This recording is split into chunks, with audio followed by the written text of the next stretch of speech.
Hello YouTube fans and friends. My name is Jesse and I am a Marvel Comics fan.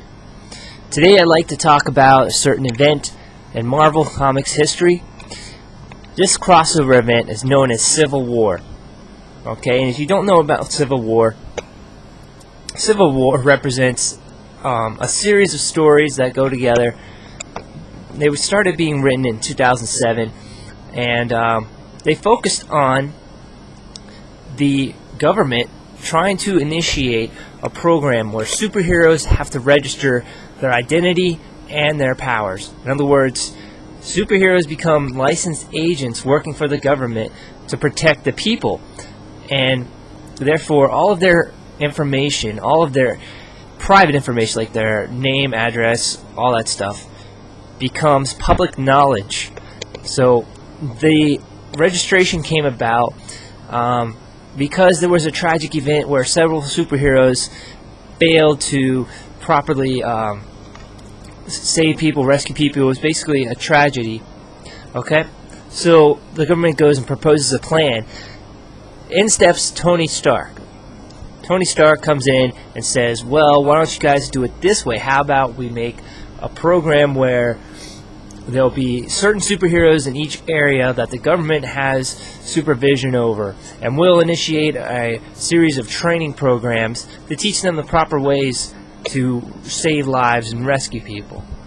Okay, so that's the idea behind the beginning of Civil War. Alright?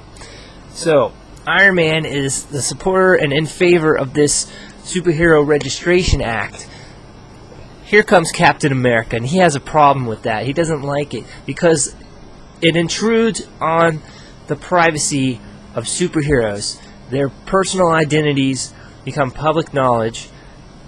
That means that their lives are open to the public, and they have no privacy, and they're a target. They become a target for villains, and their friends and their family become a target. That's the main thing. So Captain America sticks up for his fellow superheroes. Alright, we understand that part. That's the part I understand.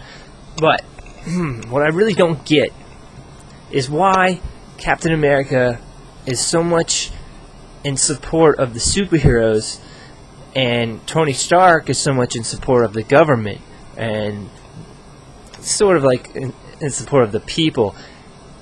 It would seem like Captain America would be the guy who would want to stick up for all the people, the citizens, the regular civilians, and Tony Stark being the industrialist, the entrepreneur, wealthy American, would want to promote his fellow superheroes and establish the elite, because that's what the elite do. They establish more elite.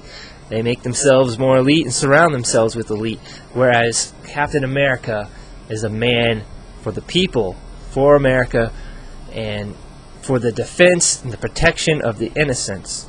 So you would think that Captain America would be in favor of the Registration Act, and Tony Stark would be the one who would be against it and trying to say that superheroes are above the law. So, Marvel took the opposite route, and I don't really understand that. I can't figure out why Captain America had his set of motives and Iron Man had his set of motives. They don't really make sense to me, and I'd love for somebody to explain it better, because I'm having a hard time conceptualizing this in my head. Logically, it just doesn't make sense. If someone could explain more in detail the motives behind each person, behind Tony Stark and Captain America, I would just really appreciate that. If you had read the Civil War series, what's your take on it?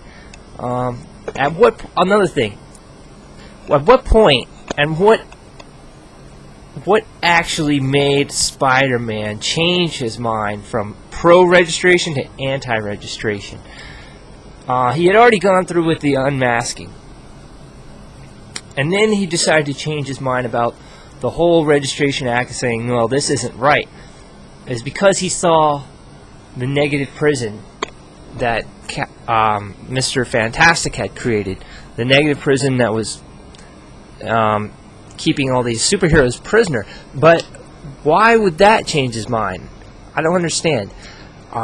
So hopefully you guys can shed some light on this for me and point me in the right direction. If there's some forums maybe talking about this, I'd love to hear it. But yeah, those are my thoughts, and yeah, I hope you guys can fill in the gaps for me. Thanks for watching my video. See you next time.